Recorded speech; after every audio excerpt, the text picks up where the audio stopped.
And all the infighting over the debt limit has taken an even uglier turn in the House.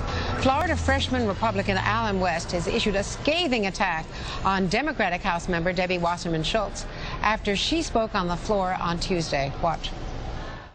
Incredulously, the gentleman from Florida, who represents thousands of Medicare beneficiaries, as do I, is supportive of this plan that would increase costs for Medicare beneficiaries. Unbelievable from a member from South Florida. Congressman West fired off an email to the leadership calling the Congresswoman, quote, the most vile, unprofessional, and despicable member of the U.S. House of Representatives. And there was more. Chairwoman of the DNC, Debbie Wasserman Schultz, is now with us, also the Democratic captain of the Congressional Women's Softball team, I should add, the successful team. Well, what is your response to Congressman West? Well, I have to tell you, I was unfazed by his email. It's not surprising that, given the pressure that the Republicans are facing, I mean, they're defending ending Medicare as we know it. Congressman West represents thousands of senior citizens, which is what I was pointing out, and they would face significant increased costs due to the Republicans' Medicare plan and the cut, cap, and balance bill. So it's not really surprising that he would crack under the pressure of having to defend that.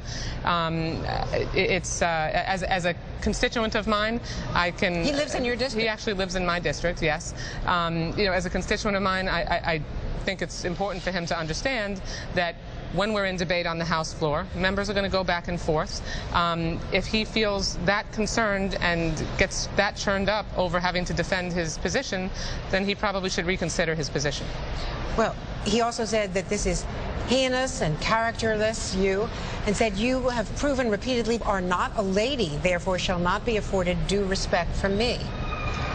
This is a personal level of exchange that I haven't seen before among members of Congress. I think Republicans like him are under a tremendous amount of pressure. They have about the worst position you could have when it comes to making sure that we protect seniors and ensure that their costs don't go up.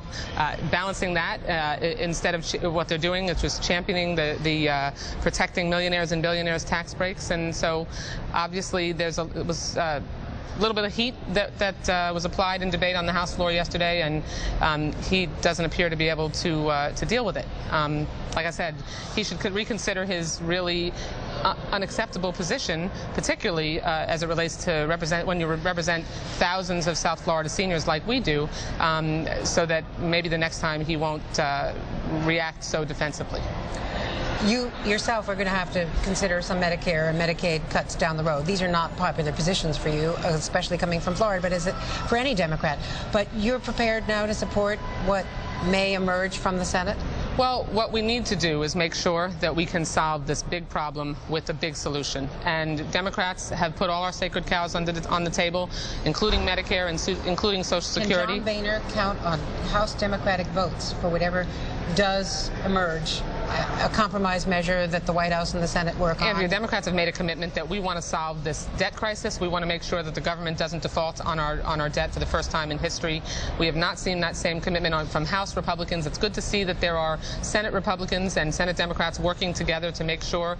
House Democrats have been at the table ready to make a big deal, support President Obama's efforts to make a big deal. And we've been fighting to protect Medicare benefits, protect Social Security benefits, ensure its long-term, both programs' long-term solvency. And we know that, like President Obama has said, that we can do that without cutting benefits to seniors. I want to ask you about Michelle Bachmann, because she's come out and said she'll vote against any debt ceiling raising measure, no matter what's in it.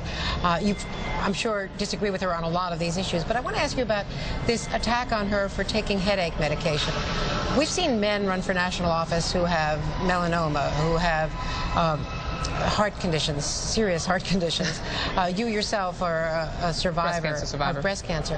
How do you feel about this attack on her for headache medication, since it is something that does affect women, we're told, more than men? Well, is it an appropriate challenge to her as a presidential candidate? Michelle Bachmann is being rightfully called out on her irresponsible position that from the beginning she's refused to support lifting the debt ceiling and preventing the nation from defaulting. But she should be called to account on the issues and her positions on those issues. And personal questions about how she deals with headaches. They're important in terms of answering the question about whether or not they affect her ability to do the job that she's seeking, but beyond that, they're not appropriate once she adequately answers that question, which I think any candidate for president should. Thank you so much. Thank you, Andrea. Good to see you. You too.